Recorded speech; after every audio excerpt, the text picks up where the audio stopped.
Good evening, everyone. My name is Joe Lobianco. I'm an attorney for the Department of Environmental Management. Welcome, everyone, tonight. Just want to say a few words before we formally go on the record. First of all, I just want to make clear we're here for a public comment hearing on the two applications that the department has received. That means that we'll be taking your public comments, and this is not really a back and forth conversation. We can't really respond to your comments today. That's something we will do after we've received all the comments, both the oral comments we received today and the written comments that we will receive until the comment deadline approaches, which is, Ron, is it on the 7th of March?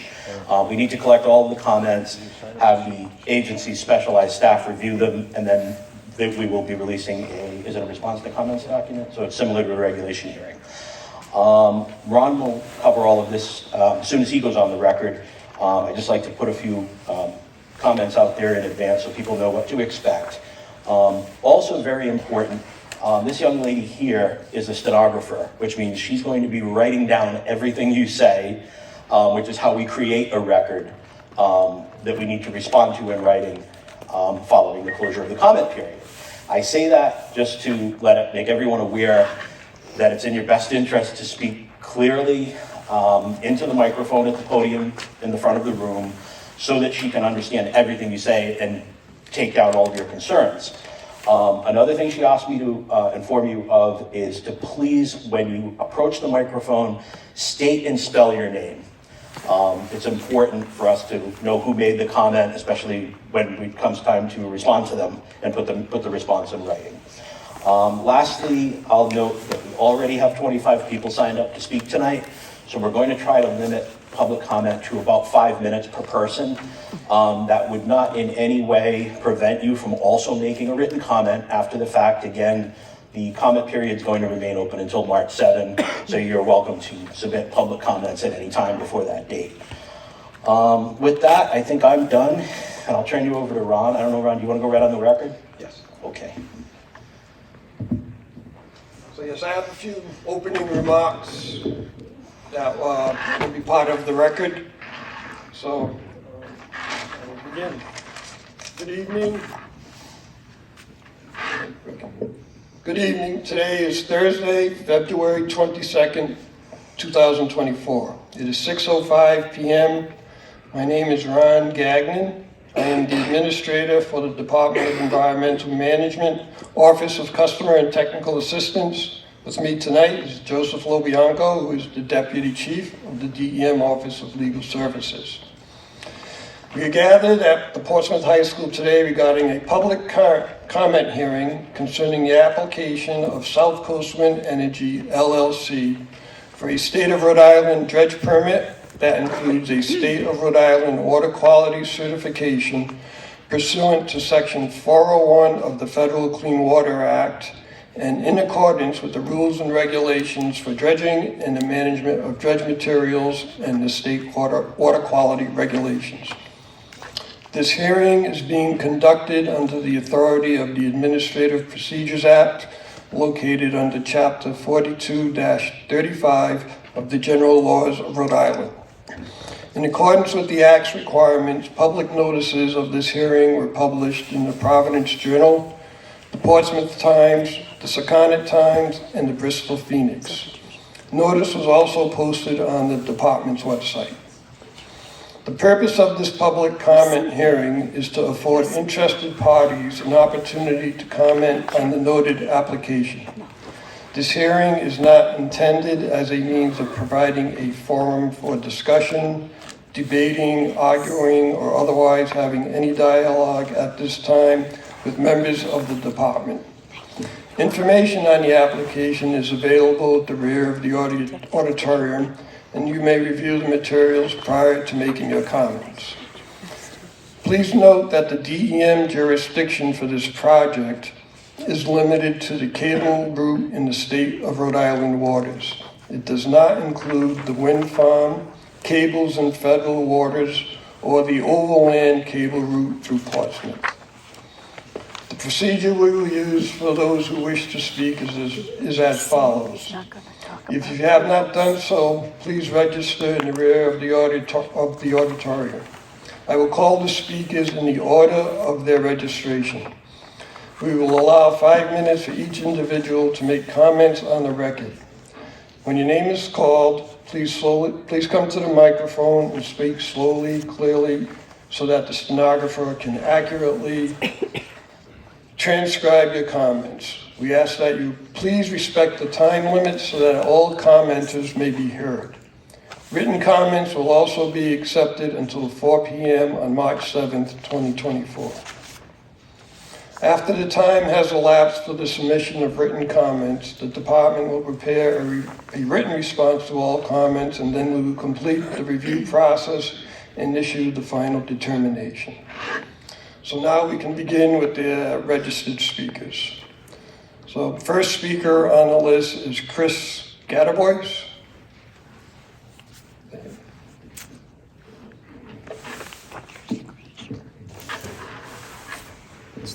Did you register to? No, I guess. Thanks so much for allowing me to speak tonight. My name is Chris Gadbois. I live in Island Park, and I am so excited that this project is moving along. And what's that name? Gadbois. Thank you.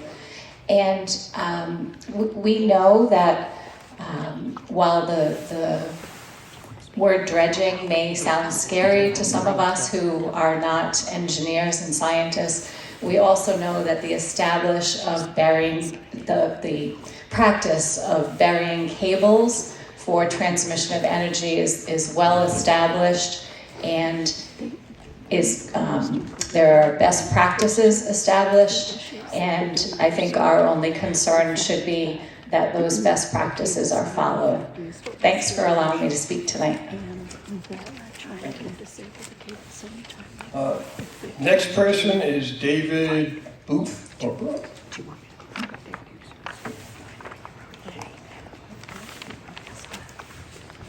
Hi, good evening. My name is David Booth, B-O-O-T-H. I'm a field coordinator with Climate Jobs Rhode Island. I also serve on the board of the Rhode Island Teachers Union, Local 195. Climate Jobs is a coalition of 30 environmental organizations, labor unions, community leaders, and so on and so forth. We're working to make Rhode Island a national leader in family-sustaining clean energy jobs. And we do that by trying to work within our communities to make things happen rather than stop things from happening. That being said, speaking from the perspective of a building tradesman of over 20 years, I'd like to say a few words in support of this permit. We're talking about building an infrastructure that, once in place, is going to operate cleanly, use zero resources. If our energy needs continue to grow, would we rather build something like this or continue the way we're going, using fossil fuels and pollution, and continue to make the air and water worse? There's 6,000 people in Rhode Island working in what we call old tech energy. Rhode Island is one of the holdout states that still uses mostly natural gas. That's going to change. And those people and their families are going to need jobs and career paths. This already happened with coal back in 2016. When we stopped importing coal in 2016, a year later, 2017, Brayton Point closed. My father-in-law was one of the last two men out the door. So we're talking about reopening Brayton Point. We're talking about getting the jobs back, real jobs, not door-to-door jobs selling solar panels. We're building an infrastructure and an economy that's going to serve the next several generations to come, as previous generations did for us. Rhode Island has a history of making its mark at the forefront of industry, from jewelry manufacturing, engineering, and Brown & Sharp, the Tiffany company that makes the Lamont Trophy. I think everybody knows that. Cross Pens. And now we have the very first offshore wind farm in Block Island too. So we're right there again, right where we need to be, at the forefront of a major explosion in industry, and I think we would be smart to take advantage of that.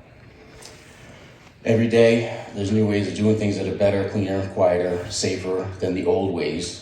The far greater harm is in doing nothing but business as usual. I live right across the bay in Tiverton, in Mount Hope, east of Secaucus, so this is going right by my house. I grew up here on the water. I remember being 10 years old the first time I saw a flounder, you know, and I thought it was so crazy looking. It was like an alien. And then soon after that, you kind of find out that they're as delicious as they are funny looking. But the point is that younger people don't know that because there's no flounder anymore. It's just stuff because the water's too warm and it's too polluted. And so those are the things that we're trying to fix. Those problems are already here. Replacing fossil fuels with clean energy is the solution. There is no other solution. The dredging permit's a necessary part of that, and as such, we're strongly in support. And maybe by the time my 3-year-old is 10, he'll know what a flounder is. Thank you very much. It's not gonna bring fish back. Next person is Jeff Migault.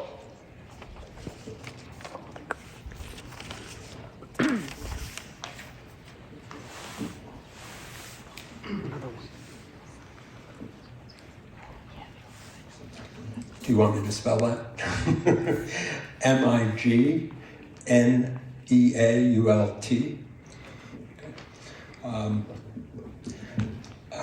It's great to be here to speak tonight. So I'm co-president of Climate Action Rhode Island. Climate Action Rhode Island, also known as CARI, is about 3,000 members, mainly Rhode Islanders, all volunteers who are dedicated to Rhode Island doing its part in the just transition away from fossil fuels, because that's what's necessary. And the part about doing our part, that's really important. The only way that the climate crisis is avoided is by everyone, every entity doing their part. So that's what's needed. You're going to hear a lot from people, some knowing much more about the details of dredging, and there'll be a lot of misinformation tonight. A lot of it said by people that believe it sincerely, but it's still misinformation. I can't tell you there will be no negative effects of the dredging. Whenever there's a large infrastructure, there are impacts. But that's not the question. The question is, how serious are the impacts and compared to what? And clean energy from these wind farms will displace an immense amount of fossil fuels that cause an immense amount of pollution and threaten our very future. It's easy to believe climate change is only in the future and won't really affect us. And of course, it will be much worse in the future, but it's already here and it's already affecting us. Research shows that 350,000 Americans die from fossil fuel air pollution each year. So that, by population average, is 1,000 Rhode Islanders dying from fossil fuels, and many of those are from pediatric asthma in overburdened neighborhoods. Sea level in Rhode Island has already risen about 9 inches, and the rate of rise is accelerating, and that's going to affect every part of Rhode Island's beautiful coastline. The smoke from the Canadian forest fires this summer, which were unprecedented, affected us all. There's clear research that inhaling that smoke at the levels we inhaled it increases levels of heart attack, stroke, cancer, miscarriage, and premature birth. And in the end, I know there's a lot of concern about fisheries, but the real threat to fisheries is the warming and acidification of the ocean that's part of climate change.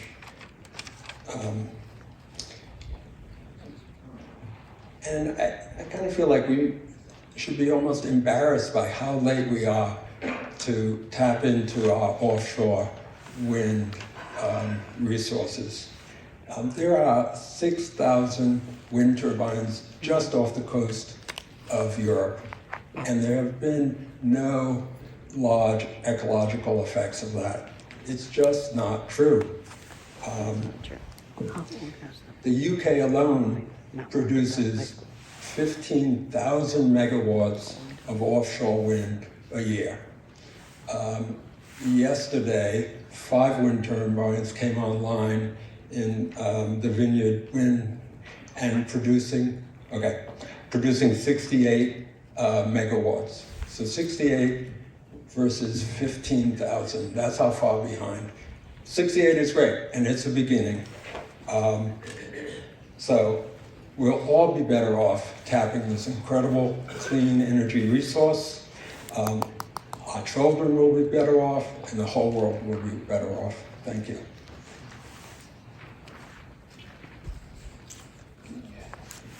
Next name is David Brunetti. This gentleman here, who is he from the town? DEM. Another guy. There we go. Here's the attorney from DEM. Let me find out who he is. Who's the ball guy? Hi, David Brunetti, Brunetti. I'm also a member of Climate Action Rhode Island. So, Rhode Island's climate goals rely on offshore wind, and we currently have no plan to meet them without this project. We desperately need a massive transition to clean and renewable energy. This is part of the necessary permitting process to get us there. We need to keep in mind what the local, national, and global impacts will be on people and all life on Earth if we don't press forward with projects like this. As long as this project is in compliance with Section 401 of the Federal Clean Water Act, the rules and regulations for dredging and the management of dredge materials, and state water quality regulations, then I see no reason why this proposal shouldn't be approved. Burying an underwater cable is a safe, well-established practice similar to what has already been done in the area for many uses such as electric power lines. Block Island and Martha's Vineyard get their electricity from similarly buried underwater power lines. So I see no issue with this proceeding forward. Thank you for the opportunity to provide you with my comments.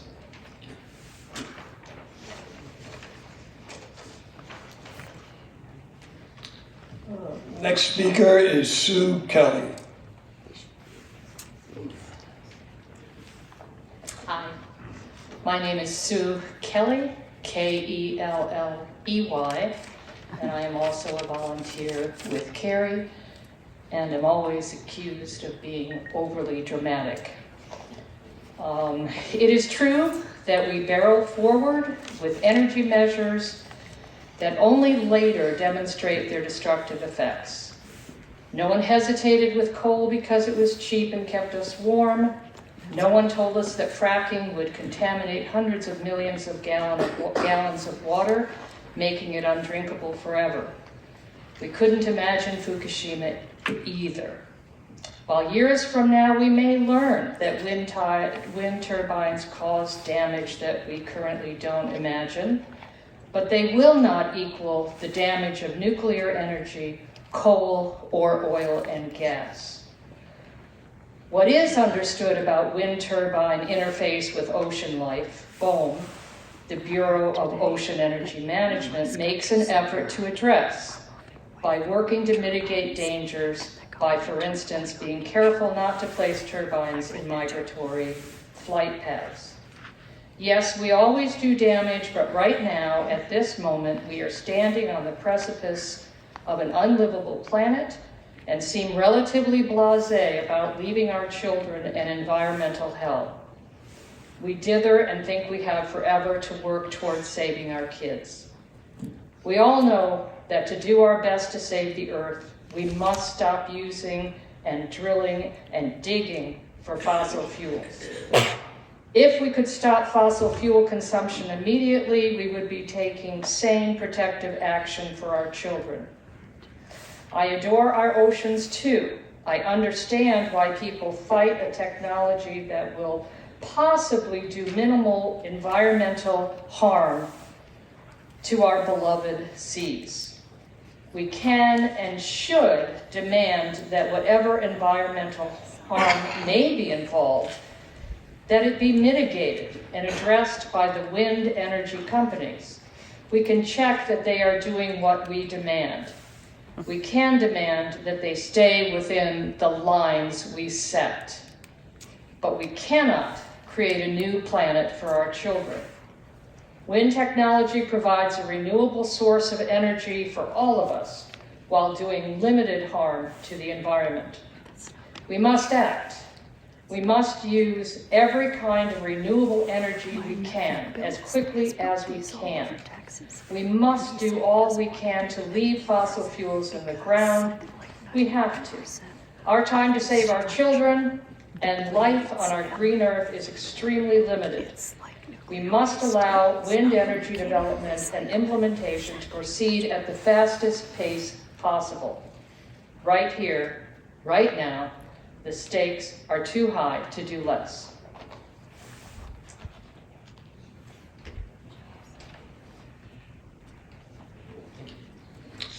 Next speaker is Greg Vespi.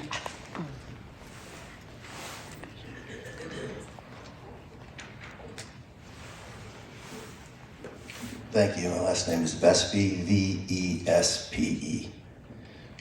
And what I want to speak on tonight is specific to the permit request for the Secana River. And I would just ask DEM to remember that it's our last Class 2 waterway, marine waterway left in the state. I'm not here to object to cables in general. I did not object to the West Passage cables that have been run. But I am very concerned that in the tie-in to get renewable energy, the Secana River is being chosen as the path to run the cables for a couple of reasons. One, it's our last Class 2 waterway. We're not going to get it back once it's gone. Once you permit one set of cables to run down that river, it's not really feasible or likely we're going to tell the next person that requests permission to run cables down the river that they can't. So once the horse is out of the barn, it's not going back. There's two other ways to get down the bay. There's the East Passage and the West Passage. The West Passage has already had electrical cables run through it, and that's been cleared and passed, and it's not a Class 2 waterway. My concern is that we're treating the Secana like an industrial park, and it's not. It's our last waterway left that has very little industrialization. It's the closest thing to pristine that we have. It's also the last conch fishery that we have that's healthy. And conchs don't move very fast. They're very slow. They barely get out of their own way.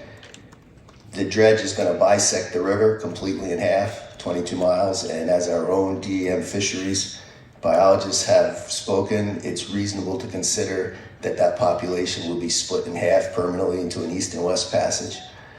There's no guarantee that those conchs are going to migrate over, especially if there's some electrical output, if there's from that cable, because they don't ever leave the ground. So again, there's not to say that, I guess I'm concerned that the tie-in is that if we're pro or against offshore wind, somehow that river has to be chosen. And I just wanted to speak specifically to the river, and that there's other passageways, there's land passageways, and while they might not be quite as convenient, they certainly wouldn't have the ecological damage that dredging the entire 20 miles of the river would. So, thank you very much. Very good point. Okay, and next speaker is Dennis Lesage. I pronounced that. Good evening. My name is Dennis Lassage, L-A-S-S-I-G-E. And I'm a representative of the North Atlantic States Regional Council of Carpenters. Represent 2,500 carpenters, pile drivers, and millwrights living in the state of Rhode Island who are here tonight in support of this project. Mostly we appreciate the job creation. Right now there's 300 construction jobs that are occurring in Port-au-Providence because of offshore wind. There's over 100 jobs that are occurring right now at Quonset Point because of offshore wind. That doesn't speak to the men and women that have already gone offshore on offshore wind projects in the state of Massachusetts and Rhode Island, doing foundation installation, tower installation, turbine installation, and cable lay operations. The men and women with me tonight that are slated to go to the cable lay operation for Revolution Wind. That's what I'd like to talk about. The project that we're talking about tonight isn't new. It's not novel, it's not unique, it's not complex, it's not detrimental. State of Rhode Island already approved cable lay operation. Block Island Wind, they got to weigh in on cable lay operation for Vineyard Wind in Massachusetts. They've already approved with reasonable conditions cable lay operation for Revolution Wind, project that will go up Narragansett Bay and make landfall at Quonset Point. And I would ask that this board approve the same type of project, the same type of marine environment that's already done so in the past. I appreciate your time. Thank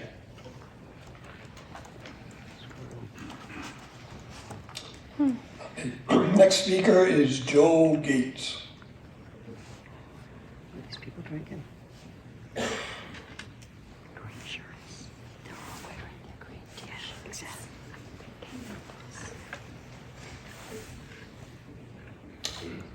Good evening. My name is Joel Gates, G-A-T-E-S.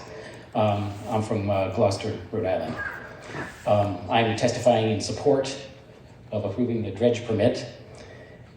As I understand, this dredging project will have only a temporary negative impact and a limited physical scope.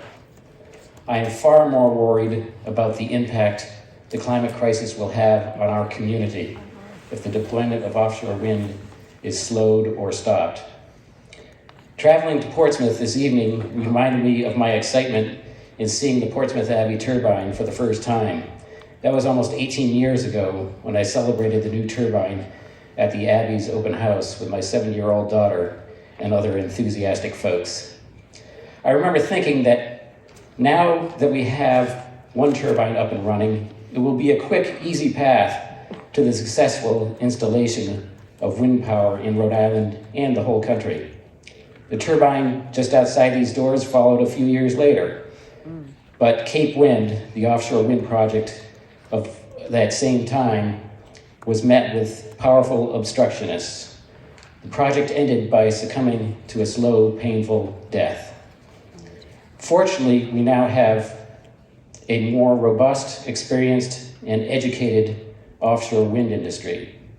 Unfortunately, there are still obstructionists spreading misinformation who are more worried about their view than the well-being of everyone's environment. If we don't do all we can to end our fossil fuel addiction, the view will be the least of our worries. Thank you. Exactly. Exactly. And then live next door. Next speaker is Bill Thompson.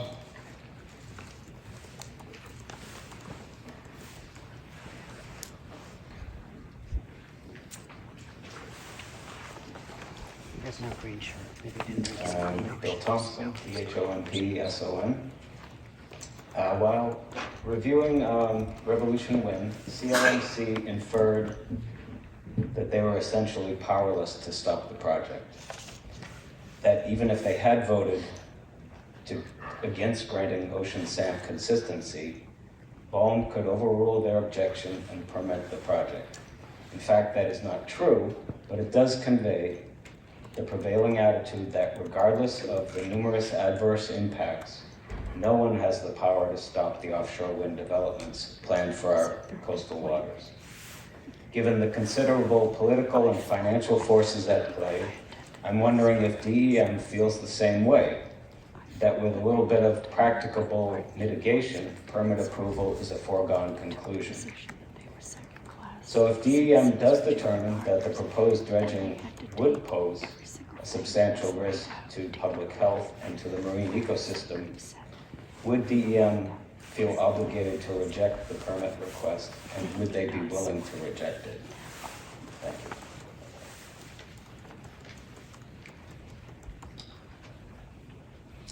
you. Next speaker is Katie Hamilton.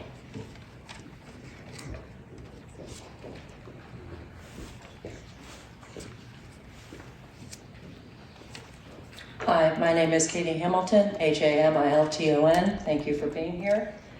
I think it's important to state who we are so that we all know what our motives are. I'm a Middletown resident. I was brought here as a result of my father-in-law being in the Naval Academy and being stationed in 1953 on an aircraft carrier in the Bay. And I consider this an unbelievable, pristine, and beautiful environment where there's incredible fishing, beautiful wildlife, and a state that actually doesn't need a lot of this power. I'm a beekeeper. I'm a swimmer who's gone across the bay 8 times. And I love drinking the water. It's very, very tasty. I'm a gardener and I'm an angler. I'm also a stockholder of the environment. What I'm not is a billionaire, a climate denier, and I'm not being paid to be up here. I'm doing this shaking from my head to my feet. As Theodore Roosevelt said, men and nature must work hand in hand. The throwing out of balance of the resources of nature throws out the balance and also the lives of men. That was in 1935. We are now at an imbalance, and industry and development has never grounded this world or this environment in a more positive area. You do not develop to stop and create industry to prevent the warming. That only creates more. Additionally, I think we should talk about risk damage, and I would ask that DEM discuss the disruptions of fish migrations and physical disturbances of habitats, including smaller animals and fish and seedlings and such in the sedimentation as they plow through the entirety of the Sakonnet and divide it in half. This will affect the fish spawning. Dredging also causes interment and carries things down the river, no matter how gentle you might be. There's actually the second largest river in all of China is called the Yellow River because the sediments that are being carried down are yellow. We will not be seeing our sediment, but it will have an impact even on the photosynthesis of things coming from above, from what I've read in various books, magazines, including the Journal of Marine Science. They also said the Journal of Marine Science alterations to any portion of the ecosystem, such as changes in the bottom dwelling, have the potential to impact levels of the entire food web. I would ask that to be under consideration as you move forward with your decisions. Additionally, I would like more information regarding the cables themselves. They currently have heat that would emit from them. This can alter the temperature and chemistry of the surrounding waters. It affects the growth and survival of some of the marine organisms. And this again from Scientific, and also NOAA has an article on that. And I'd like to know more about the positive negative effects you see on that heat. Additionally, there's pollutants and contaminants in the actual cables themselves. And I would like to know more about those while they exist underground. Additionally, in a decommissioning situation. It's also not to be lost that it's not a river, it's actually a tidal strait, and it moves both ways. So these sediments and all the sedimentary will be going up and down and up and down. So I'd love to know more about testing specifically with EMFs and their emission in the area on the marine life, and I'd like a baseline of what's in our bay now. As one gentleman pointed out, the flounders seem to have been gone. Interestingly enough, that's probably because of the warmth, and this will increase the temperature of the water, is my understanding. I also would like to point out that it might be beneficial for more of us to know about the issues with respect to damage and problems with the actual cables, should they be approved. I'm getting dinged. The cost to repair cables is one thing, but more importantly, down in North Carolina, the damage to cables is the #1 insurance claim off of the offshore wind development. The cables cost as much as $1 million per kilometer to be repaired, and that's worth considering when the decommissioning plans are put into place, because when they start losing money, they're going to ask for passes on decommissioning potentially. So I ask that to be a consideration, and we're not the first ones going through this. The Kansas River Caw, we might have all watched the Super Bowl. They've been managing the effects of sediment redistribution in their area through dredging and have a whole world of information on it. I will end with this.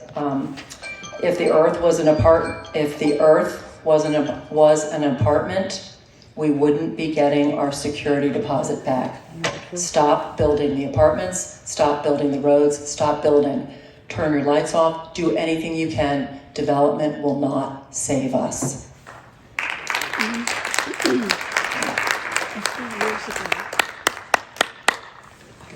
Next speaker is Leela Ray. Migration up and down the East Coast.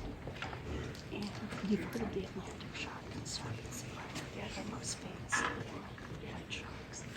Hi, Lila couldn't come, and I'm here, Constance Gee in her stead. Constance Gee, G-E-E. Constance, Grinnell Beach. White sharks. There are just so many questions about this, and I've gone online, I've tried to find answers to these questions, but cannot. And so I was hoping to be able to pose them this evening, and perhaps you can make the responses or your answers available online where we could actually read them. Would really appreciate it. So here are a few. Have core samples from the proposed cable route been taken? We've asked that again and again. If so, where are the published results available? If not, why have they not been taken? Why, and if there have been no core samplings of the sediment taken, then why is approval for dredging even being discussed at this juncture? We already know bay and river sediments are contaminated with chemicals and heavy metals going back to the 1800s. I guess the question now is, what are the contamination levels along the proposed dredging cable and cable laying routes? What dredging and cable laying methods will be employed to minimize the resuspension of these contaminants? What assurances can you give us, the public, that marine life and ultimately human life will not be negatively impacted by resuspended contaminants during the dredging and cable installation processes? What is your proposed timing of the cable laying process from beginning to end? Will you commit to not working during spawning season for various marine species who spawn and hatch in Mount Hope Bay and the Sakonnet? What types of machinery does South Coast plan to use for preparation of the seabed and for the installment of cables? How wide and deep will trenching need to be at various points along the cable corridor? Do you anticipate going over areas in the river or bay that cannot be trenched out, but where cabling will need to be laid on top of the seabed? Thank you for allowing me to ask these questions, and I hope you will be providing answers that are easily found on a website. Thank you.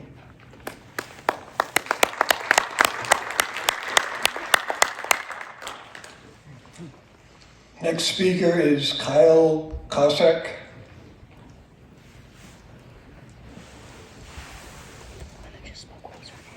Constance. K-O-S-S-A-K.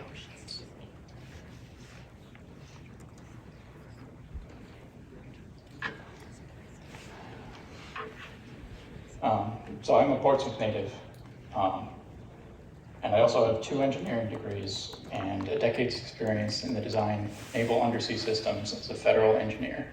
Note that I'm not here in any official context.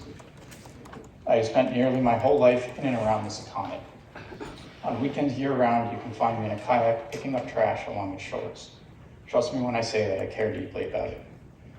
From a technical standpoint, I see no issues with this proposal for cable dredging. There's nothing unusual about this, and it is no different than the cables that have already been installed all over the world. I have also reviewed the environmental report presented by SouthCoast Wind to CRMC last year. They cited 6 peer-reviewed environmental studies of past projects 3 of which included our own Block Island wind farm. I am particularly impressed that they have conducted benthic surveys in order to precisely route the cable through the lowest impact corridor. To my knowledge, the existing gas and water pipelines that already run under the Secana River made no such considerations for environmental impact. I'm also told that they have a full-time archaeologist on staff to preserve any potential cultural artifacts that they may encounter. I believe that SouthCoast Wind has done their due diligence towards minimizing environmental impact, going far above and beyond what is typical for comparable projects. I still intend to be here in 30 years, and at that time, I'll be proud to say that my hometown was a key player in the creation of American-produced clean energy. Thank you. Must be really, really long. I'm not here in 30 years.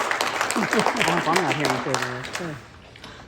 Next speaker is Karen Gleason.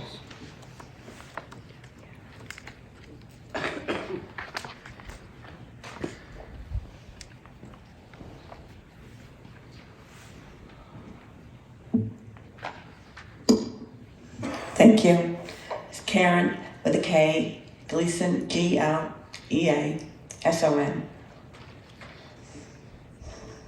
I am a native to Portsmouth.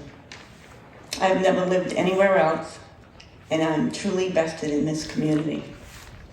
I care about the welfare of our citizens, including our young children, adults, and our seniors.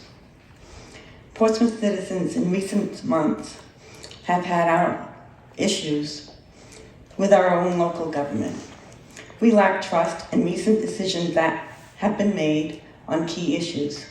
Accepting a host agreement from a wind company is by far, in my own opinion, the worst decision that Portsmouth Town Council has ever made in decades. And now the same wind company, SouthCoast, is requesting a permit from Rhode Island DEM, Department of Environmental Management, to approve dredging and cabling in the Secana River and Mount Hope Bay.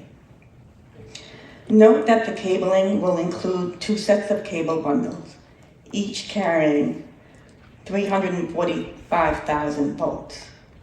2 sets equal to 700,000 volts coming down the Secana, under Island Park Beach, under Park Avenue, up Boyd's Lane, turning east on the Anthony Road, and potentially now the backside of Montauk Country Club, before laying into the Mount Hope Bay en route to Brayton Point Power Station in Somerset, Mass.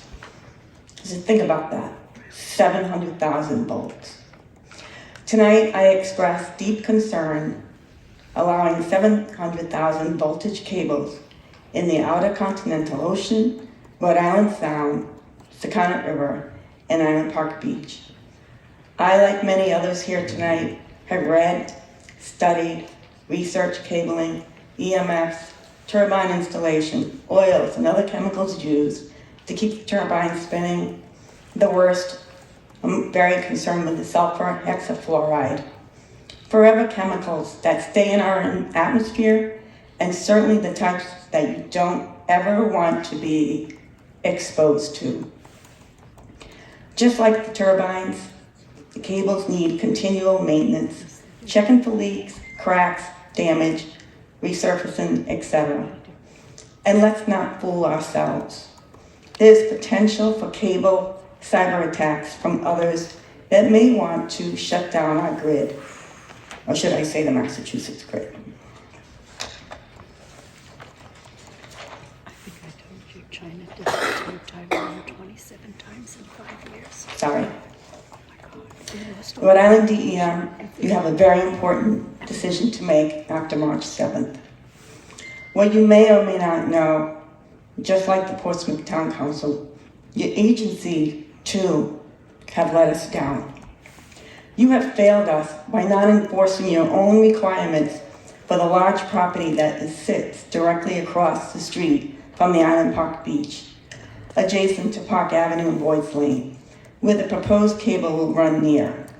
That property is known to include toxic dirt, and DEM has mandated that a 2-foot cap be placed on the property. And to date, as I recall, this has not been completed. The locals here in Portsmouth Park, Valhalla, and Island Park neighborhoods have been waiting for years. Their health and welfare are still at stake. How are we in this town supposed to trust DEM with ensuring that protocols and specifications will be followed with the dredging and cable laying? How are we to trust you with enforcement? Respectfully, your record to date has not met our expectations. What DEM presence will be here daily to oversee this project? What experience and background does your staff have to even oversee such a large project? Who is going to oversee the cable installation underneath a major gas and water line that lies under Island Park Beach? Under Park Avenue. Has there been discussions with our local water department or gas company? Is there an emergency plan if, God forbid, the gas line is accidentally hit or damaged during the laying of the cable? Do you have staff that has background experience with the dangers of EMFs in our seabeds and roadbeds? Have you seen the geophysical and geotechnical test reports from South Coast of the river and the bay? If so, where are they? I have asked for reports from Larry Mott that has been here in the past, and we're told months ago we would get them. Have you read them? What do you know? Please share.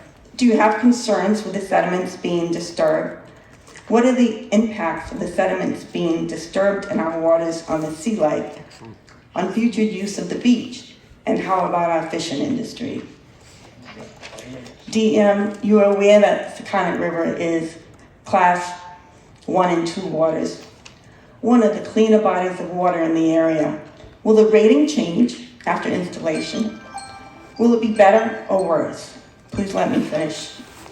Island Park residents enjoy recreational boating, jet skiing, fishing, clamming, cohocking, swimming, and hanging on the seawall, catching up with their friends, and more. Residents from surrounding communities visit too and enjoy the local eateries as well. This place is booming all summer long. What will parents think when they see a large sign posted, "Beware of the large cables underneath the beach," or "Do not go past this area due to high electrified cabling"? Will the parents feel comfortable allowing their children to swim in water or just meet up with their friends on the seawall? With 700,000 high voltage cables in the area, are people still going to visit this area? Will there be dead fish and other sea life lying along the beaches and up and down the river or along the Mount Hope Bay?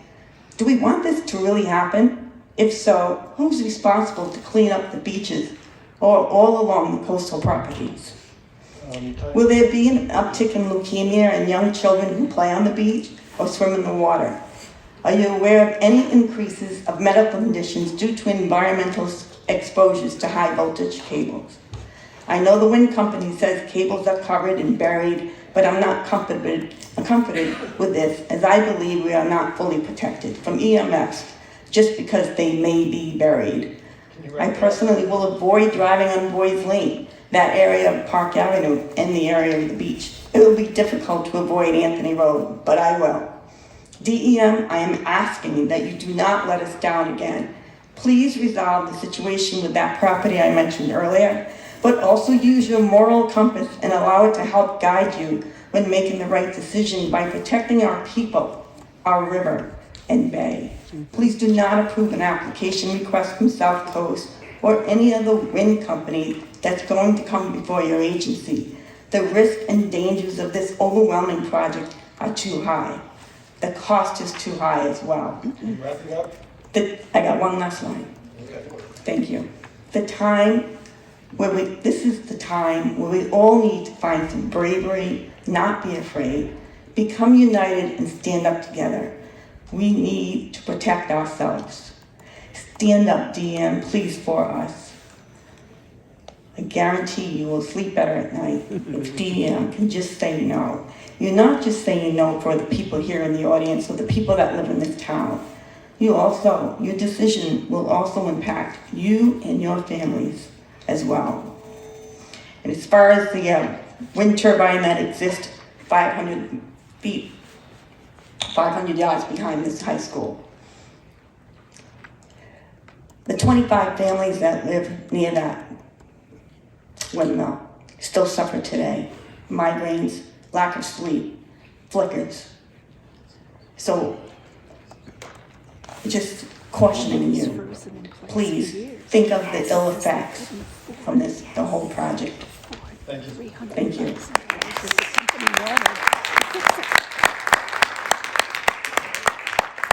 Next speaker is Donna LaFleur.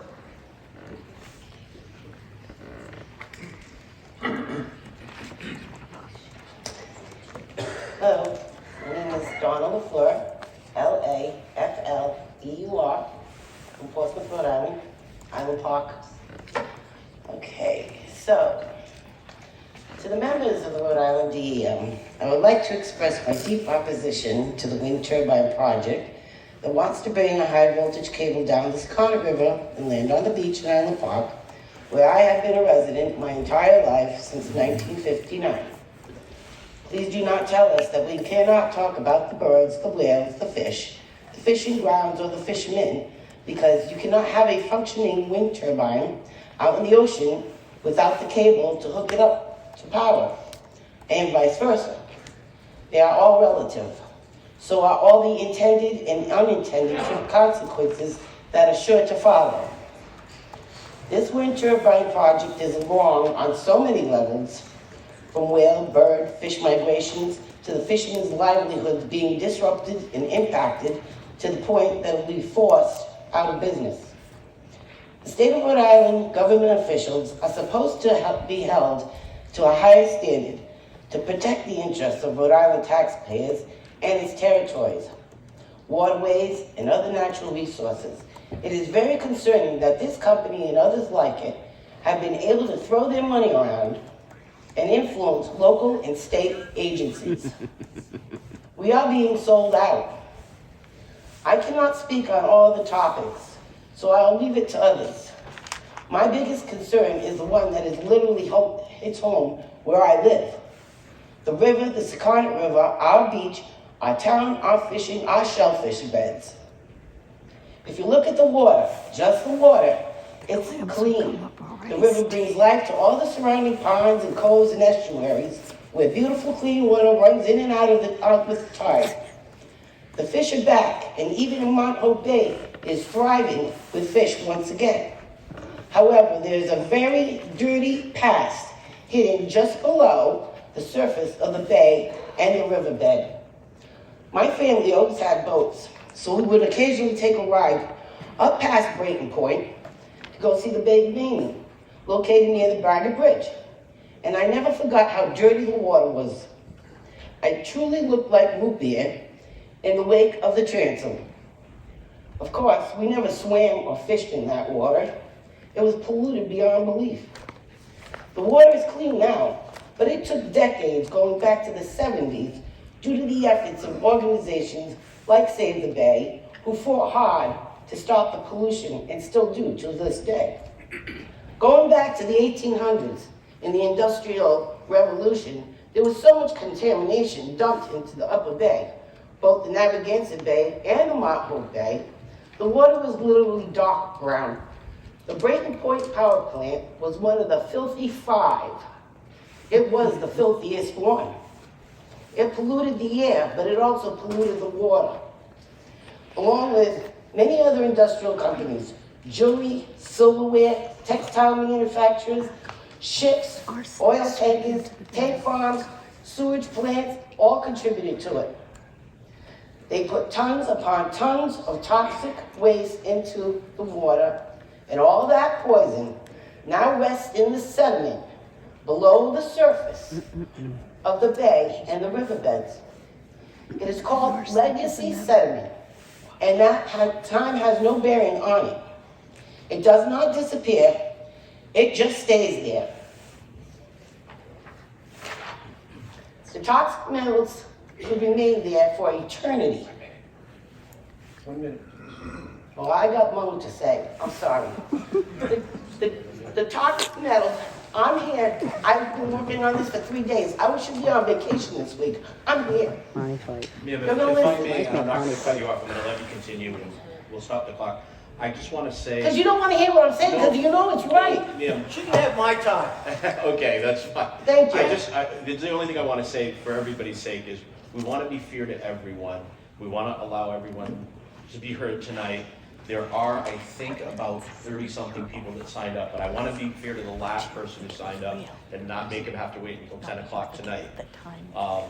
We want to try to give, we hope everyone can be respectful and try to stick to 5 minutes, but keep in mind that you can also comment I haven't in used the writing. 5 minutes yet. No, ma'am, we stopped the clock. We're going to allow you to have more time. Don't worry about that. I'm just saying in general, so for everyone's notification. Even if you do run out of time, or even if you leave tonight and think you forgot something that you wanted to add to the record, you can certainly comment in writing up until March 7th. And you may even want to take what you've written so far, and regardless of having already said it on the record, submit a written copy, so we'll have that. Oh, I as well. definitely am. Great. Yes. So, and I just say that for everyone, and we'll allow you to continue at this point. I just, again, we're just trying to be fair to everybody. Okay. Can I continue? Yes, ma'am. Thank you. So, where was I? It said heavy metals do not disappear over time. They can be trapped in deeper levels of sediment until mining, geological, or biological processes release them, at which point they may affect plant and animal life. In a report from the Mayflower Wind dated August 2021, Appendix H, Water Quality Report Doc Revision B, on page 20, which I can provide, it says a test sample was taken from a depth of 0.8 centimeters, which is only approximately 3/4 of an inch. 3/4 of an inch is how far they went down and found arsenic, cadmium, chromium, copper, iron, lead, mercury, nickel, silver, and zinc. There are others, but they were not listed. So, at only 3/4 of an inch, all of these toxins were found. What is going to happen when they start dredging and tunneling through this hot spot of toxic waste? Even if they only lay a cable on top, they are surely going to move more than 3/4 of an inch of the seabed, which would be released back into the water and pollute it all over again. They want to go down 6 feet. I would urge for sediment testing going down 6 feet, not 3/4 of an inch. It took decades to clean up the Bagan River, to bring it back to life. And in no time at all, you allow them to lay this cable, all the good that has been accomplished will be for nothing.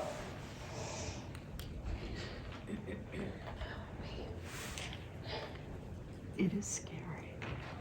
Our waters will be polluted once again.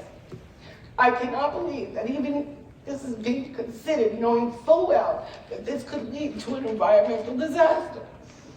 Does the Rhode Island DEM want to give the green light to do something that is as frightening to even think about? Your job is to protect the environment, not pollute it. The Secana River is an estuary of Rhode Island Sound and connects with Mount Hope Bay. That means anything released in the bay is going to end up in the river. I cannot find a sediment test study that has been conducted in the river. Only water tests, not sediment tests. I bet there is also contaminated sediment in the river as well, because the Mount Hope Bay flows into the Secana River. I want a sediment test 6 feet down. The Secana River was never used as a shipping lane for huge tankers or barges like the Narragansett Bay. But it did suffer a lot of pollution, as I have mentioned. I can remember seeing clumps of grease and oil on the beach in the cold, probably from the spill from the tank farm located in Tiverton.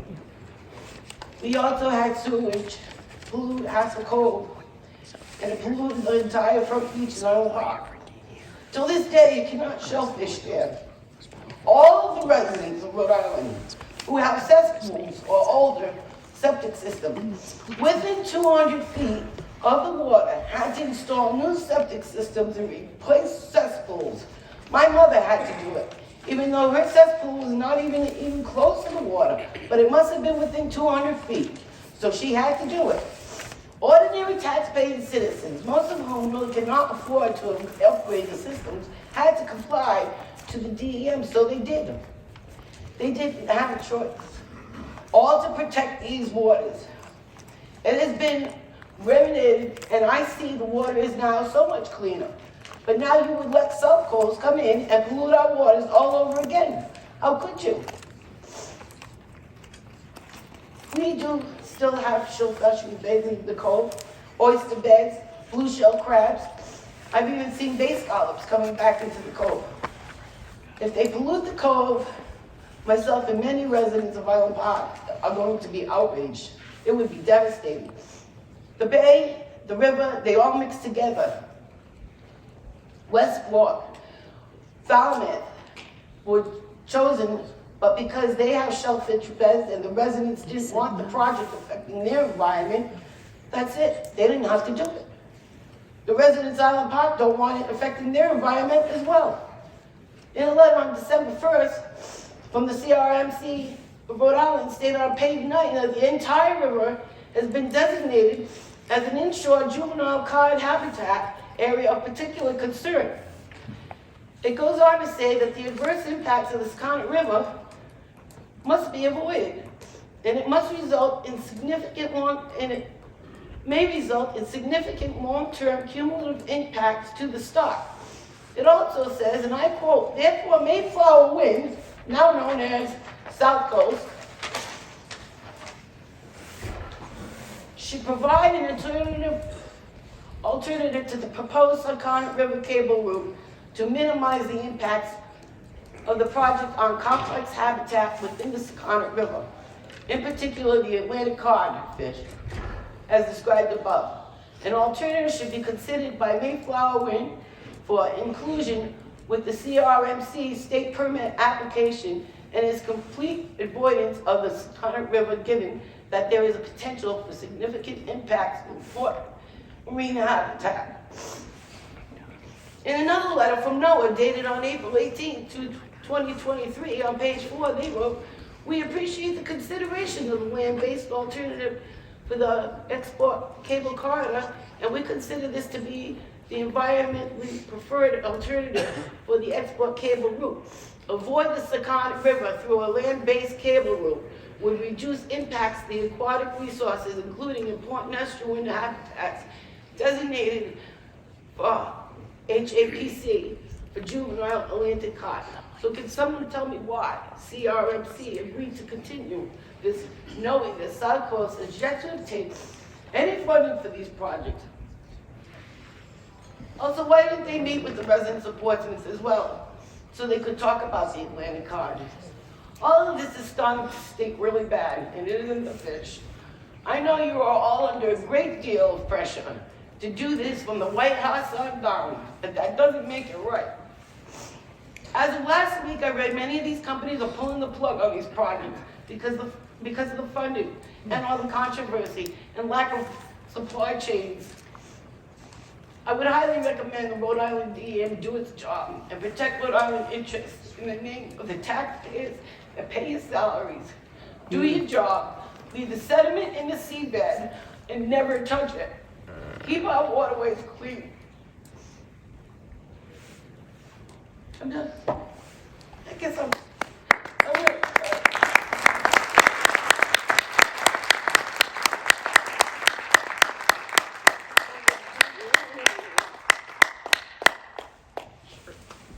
Okay, next speaker is Gene Smith.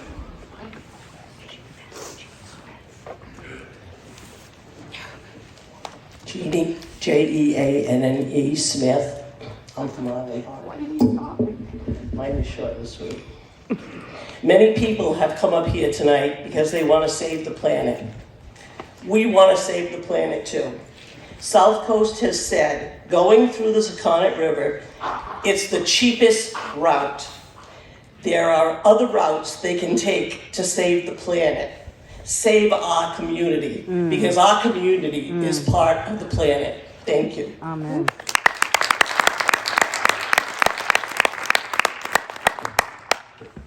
Next speaker is Dwight McNeil.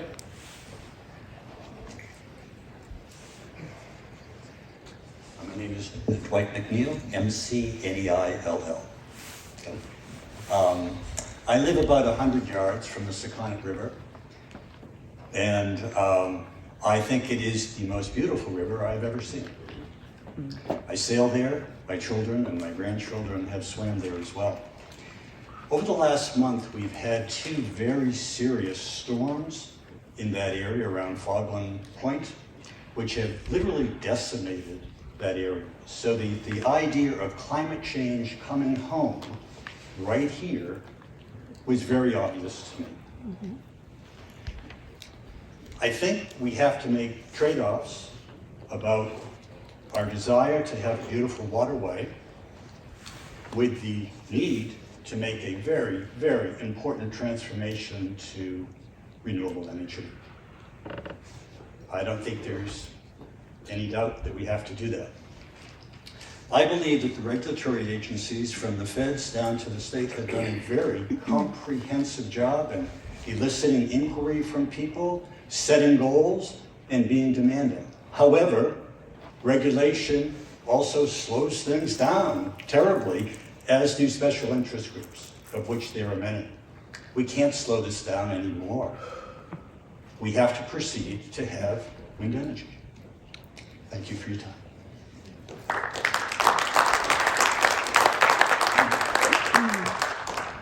Next speaker is Nick Horton.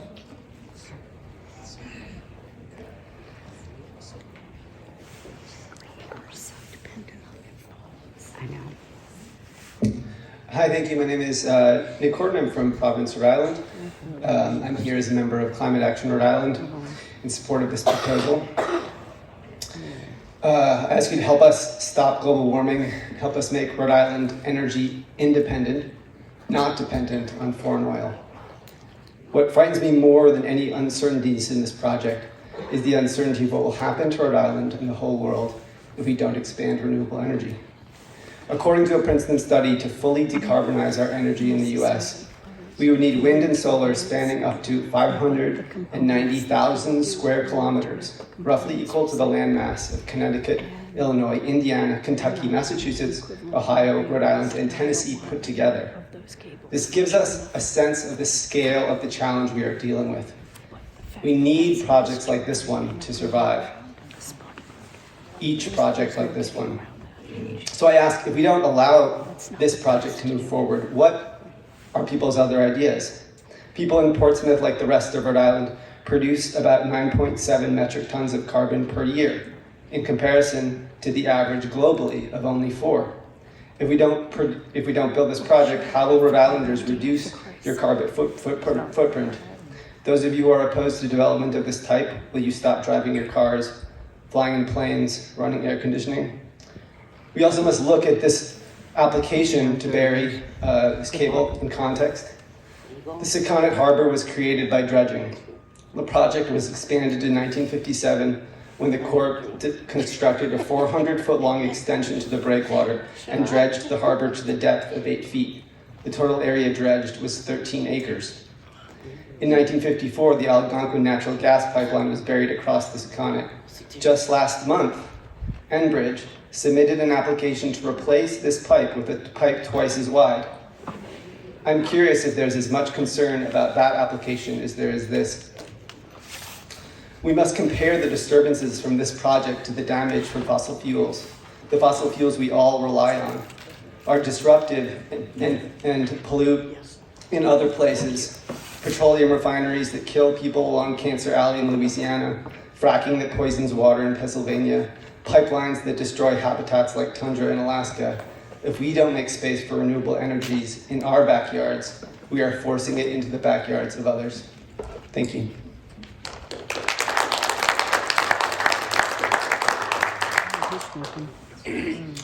Next speaker is Renee Chichley. Sorry if I mispronounced that. Yes, you did.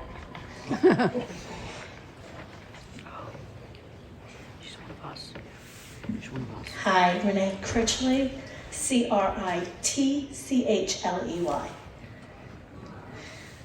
I have been a resident here, born and bred, and the Seconic River is not the ideal place. I don't know who came up with this idea. I would love to see another proposed idea, not the Seconic River. I'm all for clean energy. I have solar panels on the house. I recycle. Transfer station, woohoo! Recycle, everybody. My game. So I think I'm doing my part. I think I'm being a responsible citizen. I just want to know why we're so ignored. And I want to know why our town council tells us we can't talk about the impacts on our ocean life, on birds. I just don't understand. Maybe I'm naive. I just want to know how this was passed without us knowing. I believe in politics. Welcome to Work Rhode for the people. I don't know if I believe in that anymore. But I'm hoping the Rhode Island DEM could answer questions for us too. Maybe you guys could answer some questions. I don't understand how a deal just goes through. We don't have a way to speak, and I don't like being shushed. I pay taxes, we all pay taxes. I just want to know how this was passed, how we're not allowed to speak our mind. I don't know how many times people have been told to get off the mic. Please be respectful. I've been born and bred here, 4th generation. It's personal. I love it here. Thank you. That's Rhode Island.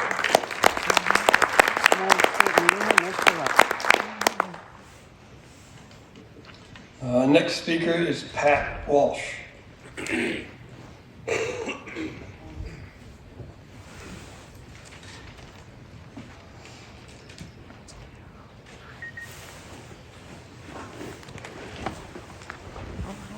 Hi, I'm Carol Mello. Pat Walsh had to leave, so Carol Mello. He had to leave, so he told me I could take his spot. Basically, I had a lot of questions. Are you guys able to answer any questions tonight? No, it's a public comment hearing, so what we do is we take all of the public comments, and what would happen is the staff, remember we're here on 2 permits, one of them is a dredge permit, and the other one A water quality certificate. and a water quality certificate. So specialists in those areas will respond to the comments in writing. Keep in mind also that we're keeping the public comment open until March 7th for the public comment period, so people can also comment in writing or via email. Okay. So I just, if South Coast is here, can they answer questions? That would be up to them if they have representatives here. But we I prefer. just wanted to know what. Just to be clear, we prefer obviously that happen off the record. We're trying to create a record here. Okay. Public comment because we're required to respond in writing. Okay. Well, then, for the record, I want to know what machinery is being used by South Coast, how deep that trench and how wide that trench is going to be. Because the Seconic River is really not that wide. And it will be devastating, whatever they do. And for the person who wants to stop global warming, we need the whole world to do that, not just Portsmouth, Rhode Island. Not just the Seconic River. We need China, we need Russia, we need Ukraine. We need every country in the nation to work together to do this. It's not going to be on Portsmouth's back. How wide of a trench will it be, and how, the question for you is, how are you getting your what are you getting your recommendations from? Who are you getting information from to make an intelligent decision on whether or not you should move forward? Can you answer that right now? No? Oh my God. Okay. So I would hope that this isn't a done deal. I would hope that this really is true, that we do have a say in what's going to happen here, and that someone really is going to listen to our questions and answer our questions and our concerns. You had to sign up to speak. So really, all we really need to know is one thing. I mean, this says it all. Alternative C was developed through the scoping process for the draft EIS in response to comments received from National Marine Fisheries and other agencies expressing concern with the potential impact of the offshore export cable on fisheries, EFS, and habitat areas of particular concern, HAPC, in the Sakonnet River. The Sakonnet River supports EFH for 16 fish species, and I know it's a lot more. It's over 100 species of fish and cod larvae. There's over 100 species of fish in that river. And has HAPCs for summer flounder and Atlantic cod. To address this concern, BOEM, which is the Bureau of Ocean and Energy Management, developed onshore cable route options that would avoid placing the offshore export cable in the Sakonnet River. Period. There's nothing else to talk about. They've already said that this is not a good idea, that we should look for an alternative route if we really have to do this. So I would hope that you would really look toward the Bureau of Ocean Energy Management and other organizations who are delving into the severity of the damage that could be done to our fisheries and the Sakonnet River, and hopefully make the right decision and save our river. Thank you.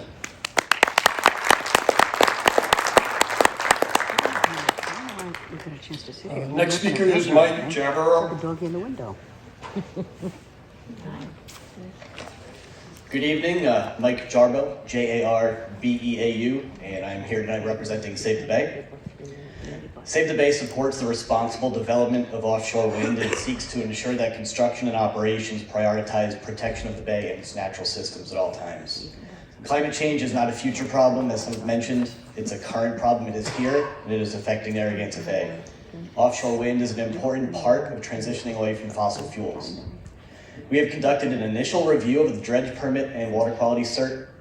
Tonight's comments will hit on some of those key points, but we will be submitting formal written comments before the deadline. Save the Bay questions whether it is appropriate for this permitting to be moving forward at this time, given the current lack of a power purchase agreement by the applicant, given project uncertainty, and given the permitting pause currently in place by the Rhode Island Energy Facility Siting Board and CRMC. The main problem this creates is a piecemeal state permitting process which can hinder effective public participation, and that's concerning to us. Additionally, we are concerned by the lack of sediment testing data given the legacy of contaminants in the area, particularly in Mount Hope Bay and in the vicinity of the proposed horizontal directional drilling pits. Much of this historical contamination, including toxins like mercury, has been noted for decades and is summarized in reports like the Narragansett Bay Estuary Program's most recent State of Narragansett Bay and the Watershed Report. We encourage DEM to ensure that there is recent data accurately characterizing the sediment proposed for disturbance so that any impact can be appropriately mitigated. Save the Bay believes that in order to be protective of the river, its inhabitants, and its users, the applicant must make every effort to achieve the targeted 6-foot burial depth, limiting the need for secondary protection and avoiding the most critical and important habitat in the Sakonnet River and Mount Hope Bay. This should be a priority for the applicant regardless of cost. Finally, the scientific evidence also demonstrates that the effectiveness of cable burial in reducing EMF, which further demonstrates the need to achieve this 6-foot cable burial throughout the process and as much as possible through the cable burial procedure. Thank you for your time. Have a good evening.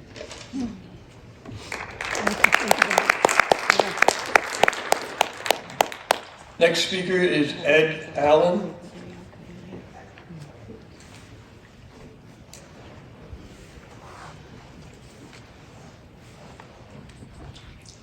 Good evening. My name is Edward Allen, A-L-L-A-N. I currently reside at 26 Atlantic Avenue in Portsmouth. I've been there for 8 years. Prior to that, I was at 81 Aquidneck Avenue in Portsmouth for 40 years. Both my residents are within 200 feet of the Sakonnet River. I have spent many years swimming in the Sakonnet River and have firsthand knowledge about the quality of the water. For both my residents, I was required to rework my septic system at a cost of between $20,000 and $30,000, and I'm not alone in that. There are many other people in this community who've had to do the same thing, and an extreme cost for some of them. It has worked. The water is cleaner.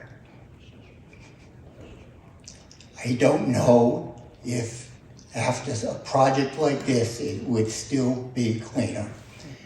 Rhode Island DEM required people, especially those with older systems, to put new systems in order to clean the water. And I really have questions about this dredging, what it will do to the quality of the water. I came here to learn what's going on. Good luck. I came here because I wanted some questions answered. Unfortunately, from DEM, I am not learning anything. Not a thing. Thank you for your time. It's really very sad, actually. Disappointing. Next speaker is Will Nakshin.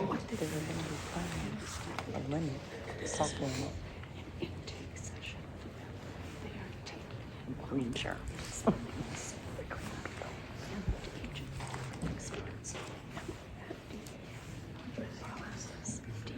Hello, my name is Will Nakshin, spelled N-A-K-S-H-I-A-N.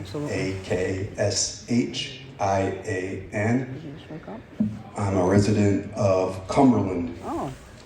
And I'm a climate activist and a member of Climate Action Rhode Island, and I'm simply going to highlight some of the points the other members of my group have made tonight.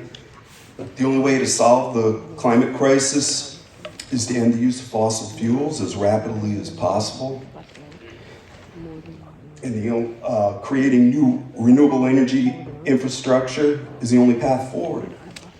Based on all the information I've learned, the impacts of this dredging will have far less impact on our environment than the long-term impact of the climate crisis upon Rhode Island and the rest of the world. Completion of this offshore wind project will benefit Rhode Island's economy by making us a leader in renewable energy, and it'll help make us a leader in the green energy revolution. I urge you to pass this permit. Thank you. I don't know what they're smoking. Fine. Next speaker is Carrie Forrest. Right. Small mind. Exactly. Exactly. Just.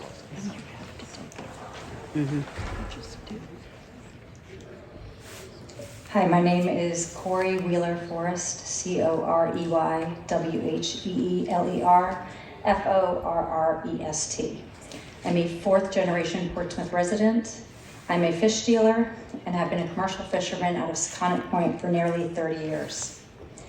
Though I have experience in lobstering, gill netting, and using fish pots, my primary occupation lies with my family's floating fish trap business, which is not only Rhode Island's oldest fishery, but also a fishery unique to this state. My family has been trap fishing in the same waters and sites since the 1800s. Aside from trap fishing being one of the cleanest and most sustainable ways to fish, the traditions, stories, knowledge, and culture has been passed down through centuries.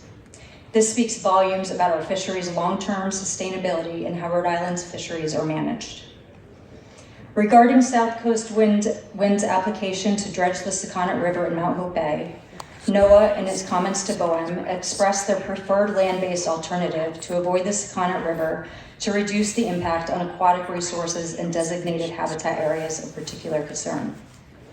The CRMC also repeatedly urged them to look at an overland route for the cable to avoid the Sakonnet River because it is an essential fish habitat classified by the New England Fishery Management Council. Every document concerning offshore wind, BOEM uses phrases like, quote, probably will be, anticipated to be, expected to be, and likely will be. Every document contains conjecture like this, conclusions formed based on incomplete information. And the opposite of what's probable, anticipated, likely, and expected is not discussed. In other words, no one knows what will happen. But there are far too many uncertainties, controversies, and questions for this uncharted, large-scale, long-term project to gain the momentum it already has. U.S. fishermen are required by law to adhere to the strictest rules and regulations in the world. Our seafood must be caught according to fishery management plans that consider social and economic outcomes for fishing communities, prevent overfishing, rebuild depleted stocks, minimize bycatch and interactions with protected species, and identify and conserve essential fish habitat. Just like the laws that govern, protect, and hold us accountable to keep our fisheries sustainable, shouldn't offshore wind companies be required to adhere to these same standards? The invasive plan to cover our earth and oceans with wind turbines and cables, basic conjecture, at the expense of our ocean, food, and livelihoods, far exceeds any unknown, unproven benefit. Rhode Island is the ocean state for a reason, and fishermen are a fundamental part of coastal communities and the backbone of our nation's food security and supply. Fishing in these waters is a legacy and a practice that must be preserved for future generations like we've always done. Offshore wind threatens to destroy it. Thank you.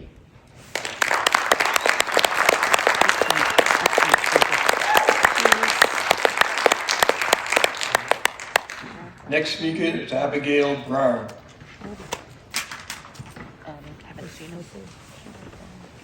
Good evening. I'm here, Abigail, Abigail Brown.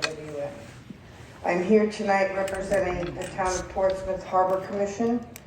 The Harbor Commission has put me to task to come before you as the gentleman spoke earlier about the Algonquin Enbridge pipeline that's going across from east to west across the Sakonnet River.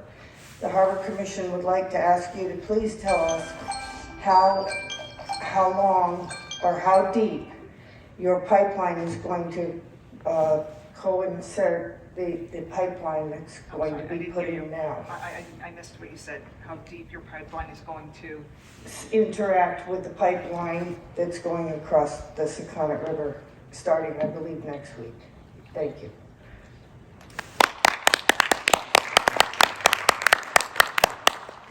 Next speaker is David Gleason. Pipeline. Got it.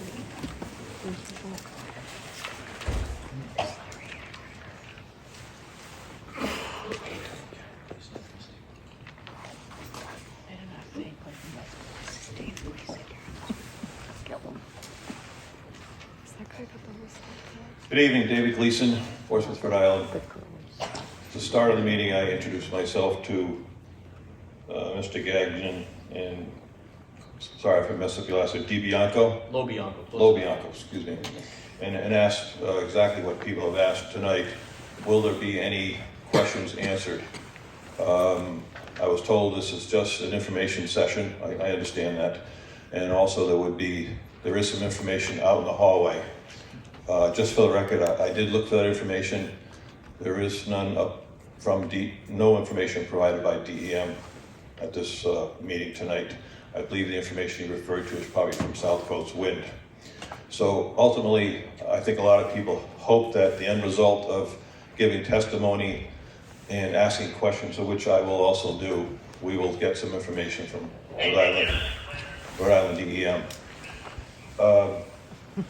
Not unlike Rhode Island DOT, the town of Portsmouth has had their issues getting information from organizations affiliated with the state of Rhode Island. We all love the beautiful state of Rhode Island, but I will say the bureaucracy of upstate agencies that the state has been troublesome in a lot of ways. Just look at our experience right now with the high waste going through Providence. It was mentioned about the Portsmouth landfill and how that impacted our town. The notice of violation that we entered in with Rhode Island DEM to try and clean up our waters by forcing people to change their septic systems. All processes that have affected people here in Portsmouth. So the next thing is we have a solution to somehow clean up the air by putting wind farms out to sea, which I won't go into, because no matter what we do and say here tonight, chances are that's going to happen. And it's a sad thing for me to think about somebody that has solar panels on their house and believes in renewable energy, but I don't believe they belong out and on fishing grounds. And that's what I will say the most about the Secana River. The area around Sandy Point Beach is the cleanest water that we have in the state of Rhode Island. The rest of the river is cleaner than probably most parts of Rhode Island. And putting any kind of cable down there and going through the jet plow process, it puts our environment in jeopardy. We have never done this before. We say it's been done around the world. It's never been done in the Secana River. Will Rhode Island DEM be the agency that protects the citizens of Portsmouth and Rhode Island, Tiverton, all local people around that river, to ensure that it's going to be the same river after this process is done? Probably not. In general, it's been said, and I'll repeat it, that allowing for this permit is premature. The wind developer does not have any power purchase agreements. It's been said it's on hold with the Energy Facility Siting Board, and that's the reason. There's no power purchase agreements. The previous ones were with the state of Massachusetts, with no benefit to the state of Rhode Island, but to the detriment of Rhode Island by having to come up with this low-cost method of, transferring this energy to Brayton Point by coming down to a pristine Secana River. So my questions are, what will Rhode Island DEM look at the pros and cons of putting a high voltage cable down the river? Will we have that information? Do the pros outweigh the cons? Are there issues and dangers with dredging the pristine Secana River? Has DEM looked at what's at the bottom of the river and Mount Hope Bay? Do you know what's there? Are you looking at reports from previous studies? Do you have new studies? Will there be studies if you don't have any? Basically, the bottom line for me is that I don't believe this cable belongs on the Secana River. There are other alternates. I think they're above ground alternates in the state of Massachusetts, especially if they are receiving the end results of this power, need to be explored. They have been explored. It's cheaper to go down the river, and it's not the way to go. Thank you for your time.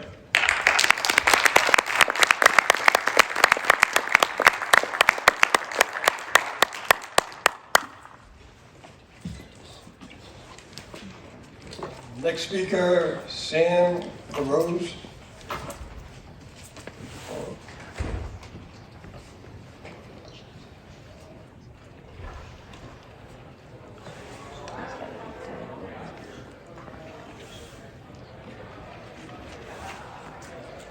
Hi, I'm Samuel Rose, LAROSE. I just want to say that when it comes down to it, our world is built on ambitious projects. That's what's kept us going as people. And when it comes down to it, if we all work on it together, we'll be able to do this with minimal impact. We'll be able to, have good paying jobs that support families and really just keep us all going. In 1910, the world's population was estimated to be about 1.8 billion. Over the 100 years later, we're at 8 billion people, population-wise, worldwide. Stopping development is not the answer. What we need to do is keep pushing forward and really push for the development that's going to make life sustainable. And this is the way we do it. Thank you for your time.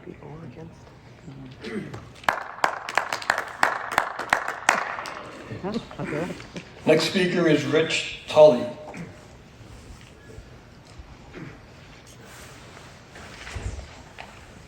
My name is Rich Tully, T-U-L-L-Y. I live down the hill here from the high school on the Secaunet River. I swim in those waters. I clam on my beach in front of my house. I fish in those waters. I sail in those waters. I'm also a member at Montauk. I'm on that golf course probably 100 days a year. I get that this project will probably have some impact and certainly some inconvenience, and probably more for someone like me than most people because I live there. But I also get that there's other things going on in the world that this project aims to mitigate. And I've got children and grandchildren on the way, and I'm concerned about their future. And as I weigh the kind of inconvenience and impact of this project against the effects that global warming is having, and I can see that. There's a gentleman from Fogland Point who mentioned what global warming has been doing to this area recently. In the last 14 months, I've found 4 boats on my beach from 4 of the worst storms we've had here in terms of beach erosion in the last 20 years. And I've also seen what's happened to the waterfront of my property and my neighbors. I mean, these impacts are real. 10 years ago, I used to see lobstermen dropping traps in front of my house. That doesn't happen anymore because of global warming. So I get that this project could have impacts, but the consequence of not doing projects like this also has impacts, and they're real. And I get we all have opinions about where we lean. I lean in favor of doing these kind of projects. I just think that's what's going to be best for my kids and my grandchildren. And by the way, I live on the water and so will they. So thank you very much.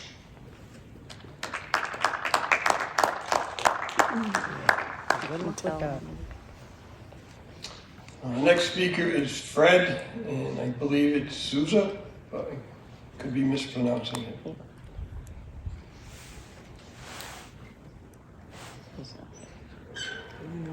S-W-O-Z-O-R.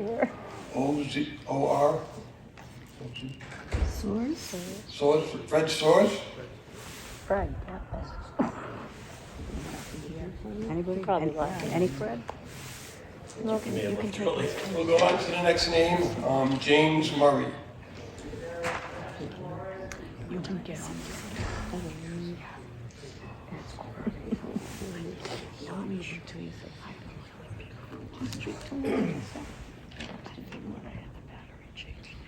Hello everyone, my name is James Murray, Jamesmurray. Coming to say, as a commercial mariner who's worked on the water for 10 years and a local small business owner that also works on boats in both the marine, industrial, commercial, and recreational side of things, that I vehemently oppose this cable running up the Secaunet River. My company that I work for dredged Quonset Point back when we were doing that project, and we capped nuclear waste off of Block Island as one of the dredge spots. I don't know if anybody has even thought of something like that as a study, but I have seen it firsthand.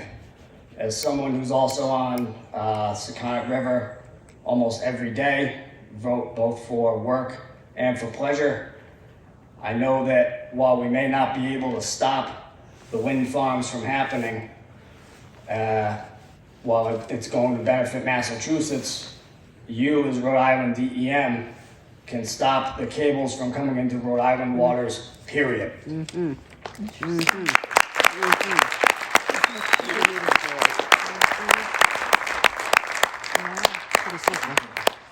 Nuclear waste. Is Fred Soares here? Or? Carol Mello? That was me, I already Sharon spoke. Malcolm. Okay. Emil Cipolla? So they're at the end.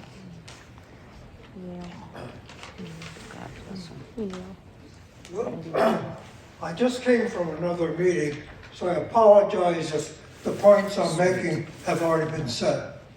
By the way, I emailed you a copy of this afternoon.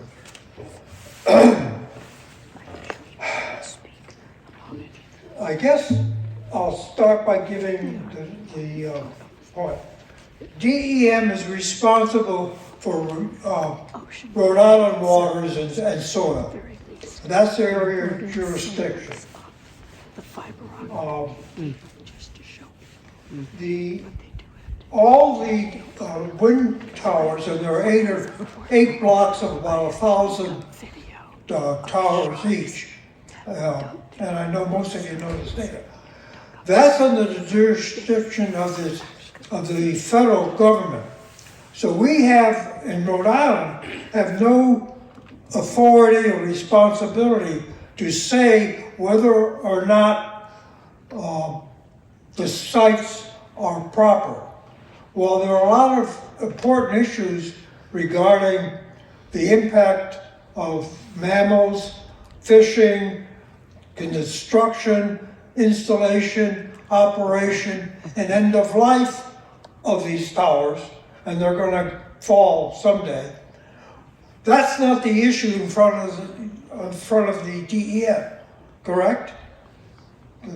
You only care about basically the water up to Seconic or Narragansett Bay. So the question is not should the towers be implemented. That's not the issue today. The issue is there a better route or a better alternative than either the Seconic or Narragansett Bay? And I allege that there is. Yep. Revolution 1, as you know, has authority to run their cables basically south of Aquidneck Island and up Narragansett Bay on the west side. And they're going to do a landfall at Quonset Point. And all the energy is going to Quonset Point or Massachusetts. As the previous speaker said, Rhode Island will get no energy. The current proposal is to run the cables up to Seconic, across Island Park, and then back under the water to Brayton Point. I assert that it would be less damage and less impact by going the southern route up the Narragansett Bay. The additional distance that the cable has got to go for SouthCoast from Quonset Point to Brayton Point is a matter of miles, 5 or 10 miles. There already is disruption of the lower half of West Passage, and there will be an ongoing tunnel from Providence to the rest of Narragansett Bay. So that soil, those contaminants are already impacted. So I assert any disruption, additional disruption from cables for SouthCoast will be minimal. And oh, by the way, SouthCoast has a $23 million host community agreement. That's the nominal factor. Real numbers are probably in the range of 10 million if you do a net present value. My point is that any additional cost that SouthCoast would have to implement would be more than offset by the not having to pay the host community agreement of 10 or 20 million. So therefore, I would recommend that you use either one of two routes. Do the same thing that Revolution 1 is doing, or go to New Bedford, where that would be the exit point again, because the power is going primarily in Massachusetts. So that my recommendation is to not do the Seconic River route, but either one of two routes, the West Point or New Bedford. Thank you. So if the cables were to go overhead, they wouldn't have the insulation provided by 6 feet of silt. So we don't have any further names that have signed up to speak. Is there anyone that would like to speak that hasn't signed up, or? Peter.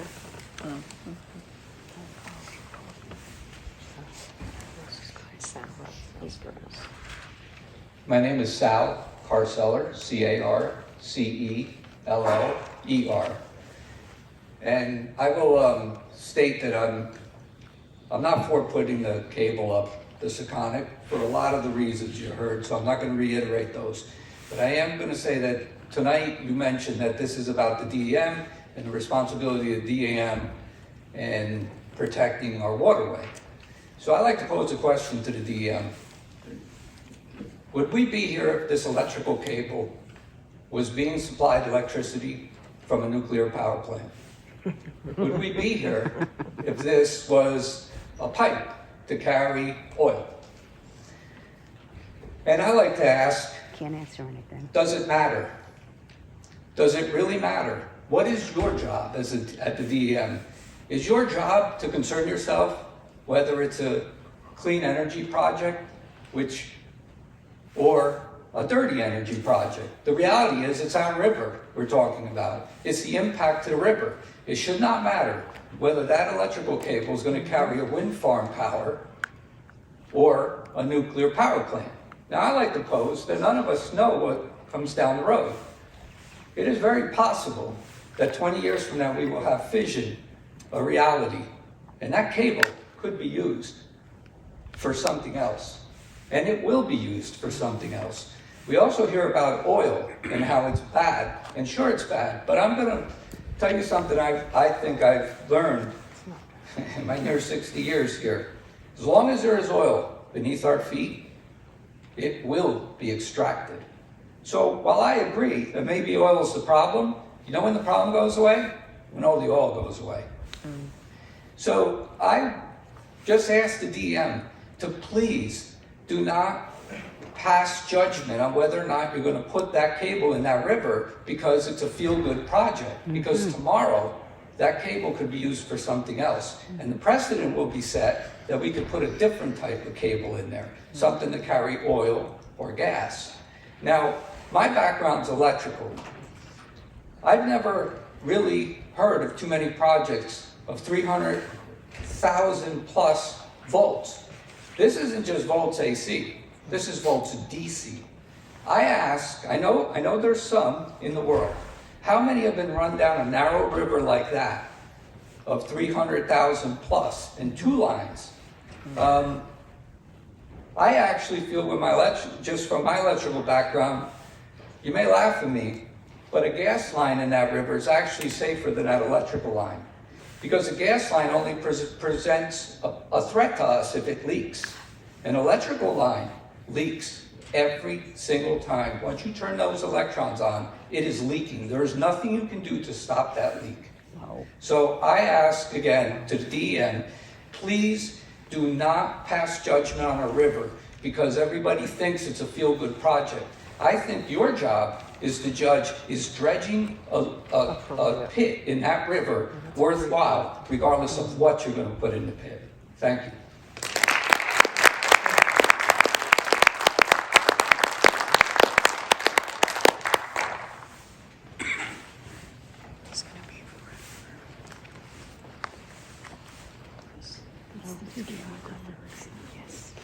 Peter Roberts, R-O-B-E-R-T-S. Okay, I want to bring a point. When I used to ride across the Bradford Bridge, I would see over there that all the growth was brown, no green. Then they redid the stacks. As soon as they redid the stacks, everything was green again, all green leaves. The problem is they haven't done any maintenance on anything. And in New Orleans, they did the same thing with this place down here where they cleaned the stacks. And then instead of what was coming out of there, it was reduced to gas emissions. The problem is they do not take care of things. That's what it's all about. Another thing, so many people talk about global warming. Global warming in Rhode Island is done at T.F. Green Airport. And when all the records were set, that was back when there was only prop planes there. And many of them are still there. Now, how many jets do they have coming in and out of there on a regular basis? 8 to 12? Wow. Back then, it used to be prop planes, it was only 3 or 4. And not as many come in and out. That's where the record highs are set. Do you understand how much heat is put out of jet planes? That's true. It's unbelievable. The people are falling for this. And, you know, you got to look at the records and really get the facts out. Everybody's hiding this. Yeah. They're hiding every bit of it.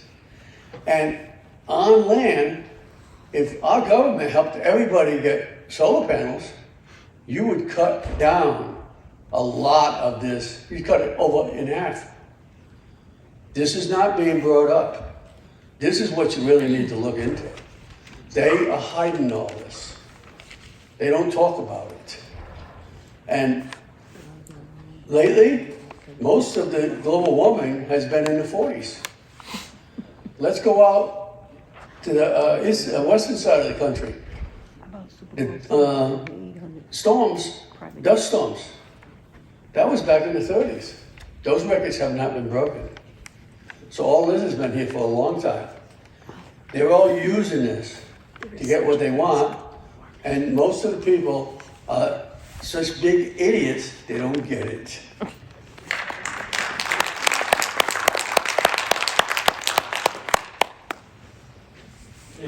Any further public comment from anyone?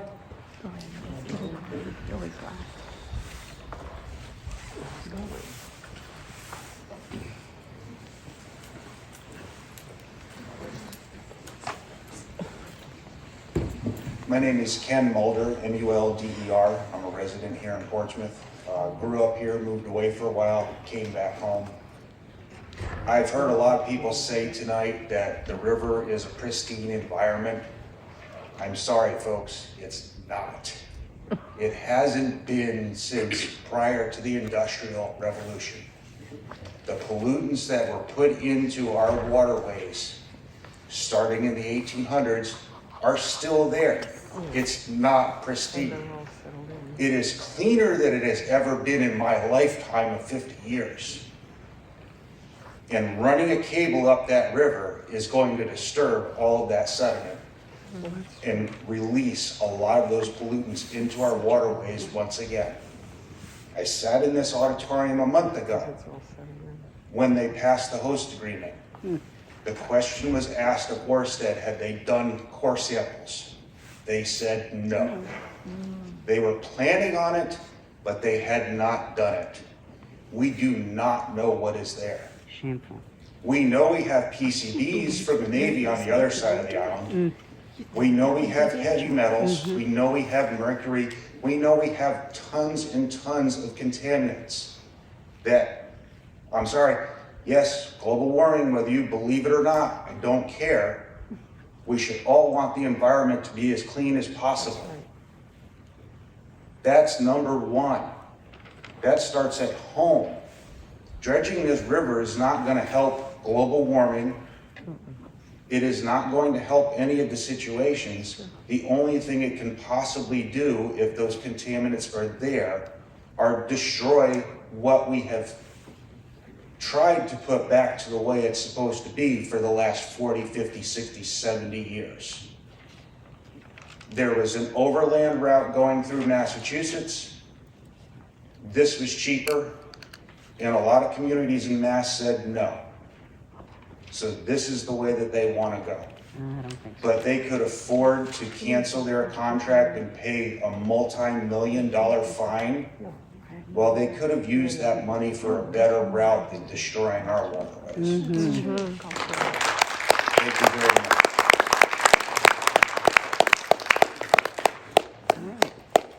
All they have to do is their job. Any further people like to speak? No. I just want to ask one question. I don't know if you can answer any questions. Maybe somebody out here knows. Hello, Martha, Kozziara.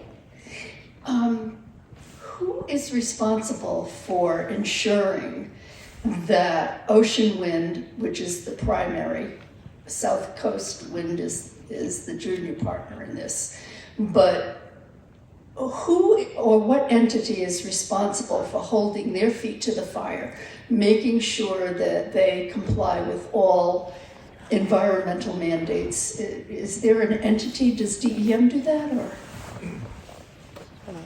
does anybody know? Who's in charge? Does anybody know?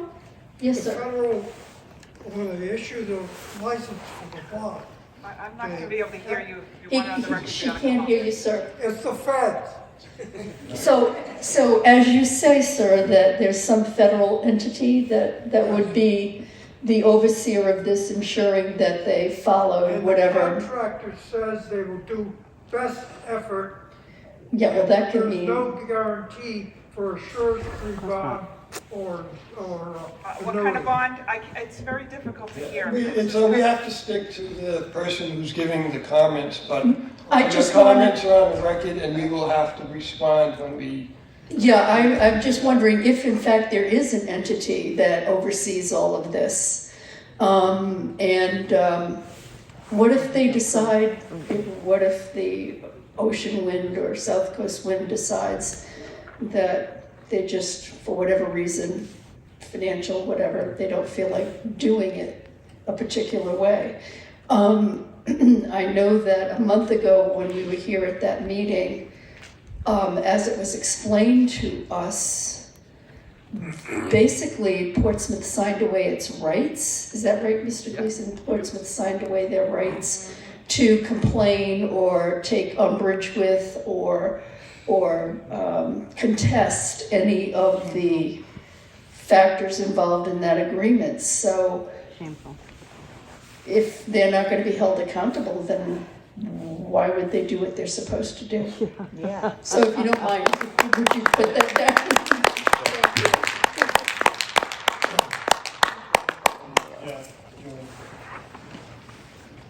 Do you want me to respond? No, that's okay. We have your comments. You folks can certainly discuss afterward. Hi, Elizabeth. My name is Elizabeth Pedro. I'm from Portsmouth, Rhode Island. Excuse me? Pedro. Exactly. And I just want to go on record as saying that I do not agree that this cable should come down the Sakonnet River for many of the reasons that have already been stated, so I won't go into them. I do particularly agree that the dredging is premature. We don't even know if this company is going to go out of business, and then you've already done all this dredging and God knows what to the river. So I just wanted to say that I'm not for the cable coming down the river. Thank you.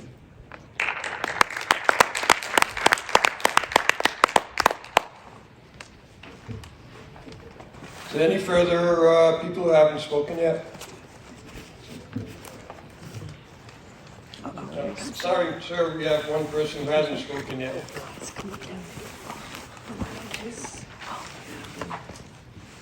Hey there, my name's Cam Crockford. I'm from Island Park, Crockford. Grew up on Cedar Avenue. Just touching base on what a lot of people have kind of voiced here tonight, especially in regards to septic systems and the costly maintenance of those, and how our whole community puts forth the effort to maintain those, install them, so we can live here. I've also had to deal with CRMC along with DEM in regards to construction of seawalls to preserve our properties down there in Island Park, and how difficult that process is as well. Also on the backs of what people have mentioned with all the bad storms we've been having, clearly things have changed in this new generation of global warming and how that's been advancing and affecting our neighborhoods and our environment. Flooding that happens down there in Island Park, you know, we didn't really used to see that happen back when I was a kid, and that's only 20 years ago. And now it's a regular occurrence. The whole neighborhood gets flooded. So we live with that. And so we understand that environmental global warming and the effects of that are very real. However, we live on the waterfront, we live in the ocean state, and we live here because we enjoy the ocean, the bay, the river, and how beautiful that is. I'm on the water as much as I can, and we just asked CRMC and DEM to protect our water and give these wind farms as much of a hard time as they give us just to live here. And that's not too much to ask.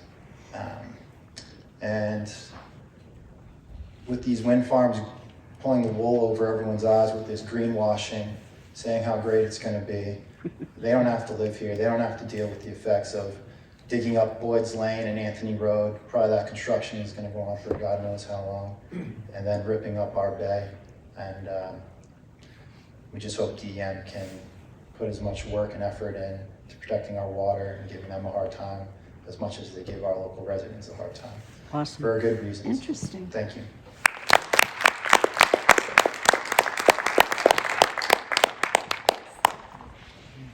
Any further comments? Anyone else? Yep, go ahead. Fourth time I stood up. I'm gonna need your name again. I may not have made myself clear. Would you give your name for the, Eno Sepolo. The issue before us is not whether the wind farms will be installed. That's the Fed's decision. It's because it's on the continental shelf. So Bureau of Engineering, Ocean Engineering Management has decided to grant permits to these 8 developers. So I think I'm correct in saying your only jurisdiction and authority is to say what's the impact if the cables go up on Rhode Island waters. Is that correct? Right? You have no say whether or not these projects are going to be built. Correct? Yeah. Okay.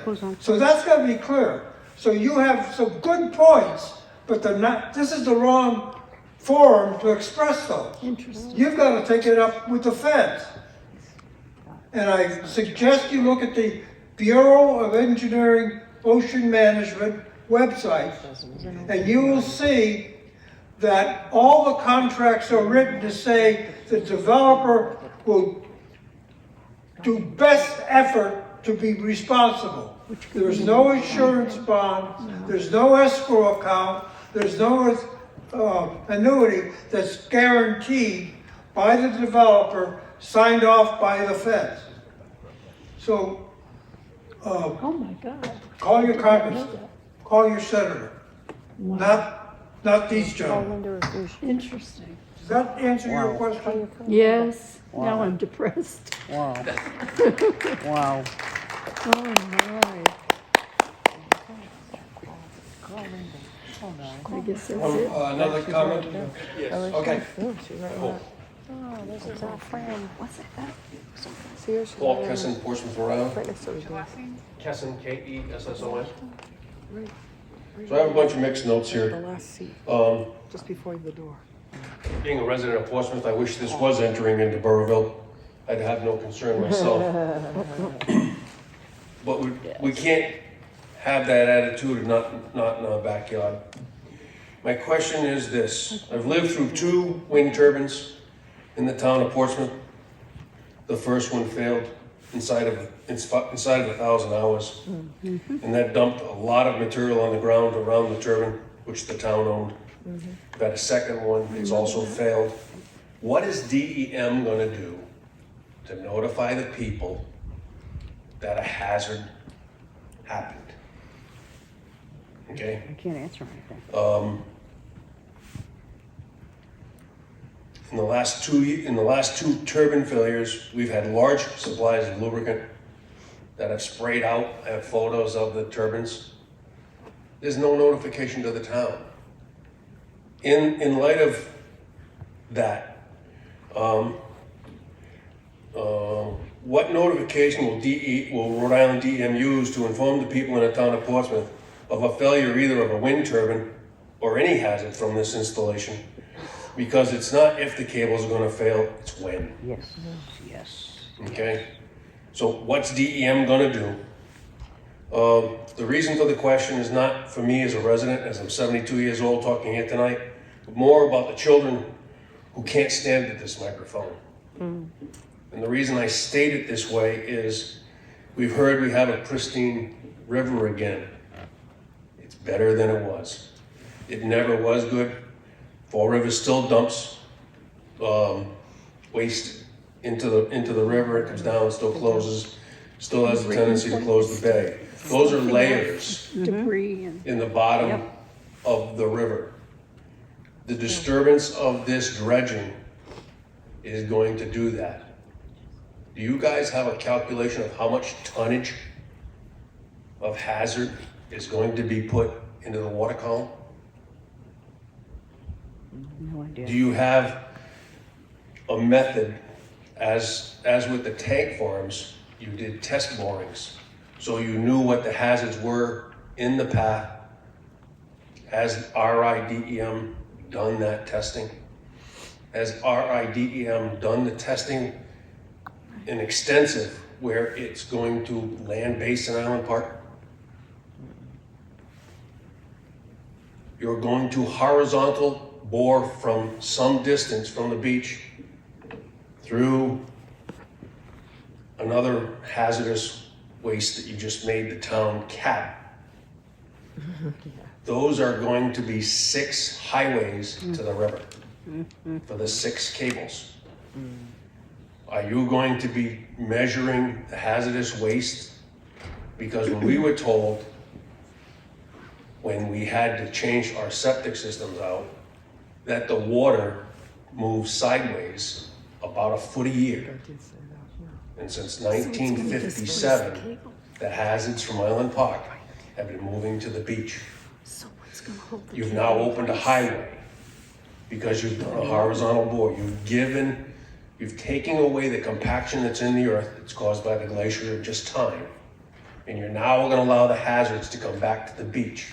Is DEM installing monitoring stations? Are they going to monitor the water in the dredge area to notify the residents? Oh my God. This is so frustrating.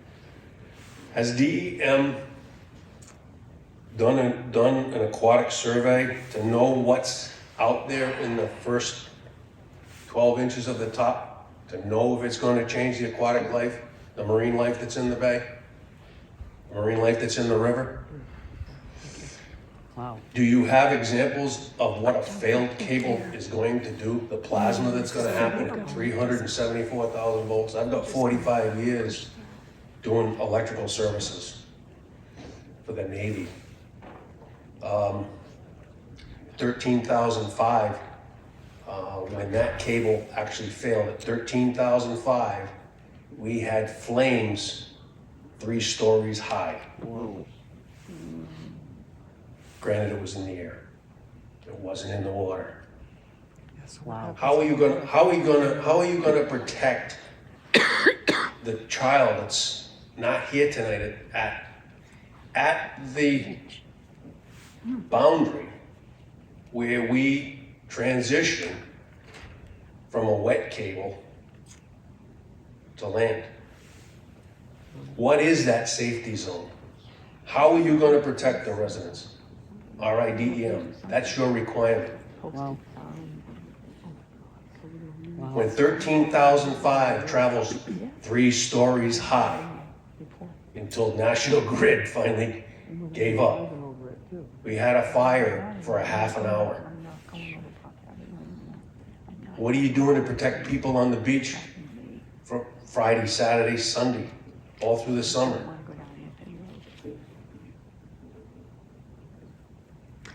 DEM's requirement is to make sure that can't happen. You're here to protect the people in the town of Portsmouth, the people from Fall River, the people from Tiverton.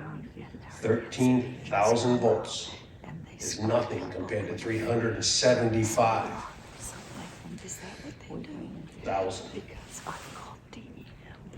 The problem is they're going to sit 6 cables. The distance apart is going to cause the cable to fail. The water environment does it to everything. What is DEM going to do to protect the people on the beach, in the water, for whatever you've determined the distance is, that it's safe? Is it halfway down the river?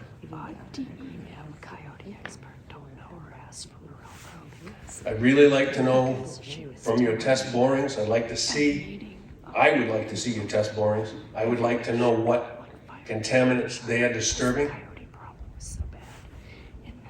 I would like to know what you think the tonnage of those disturbed chemicals are when they dredge the bay, and what you believe the impact is going to be, because now it's not 6 feet down, it's not clean like we have today. It goes back 50, 60 years. We're going to set the river back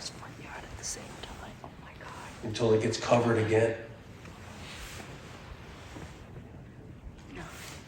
Paul Kesson, Portsmouth, Rhode Island. She opened the door and didn't step outside. She said she was afraid to go out because they were just waiting for her under door. Any further public comment? Going once? Thank you.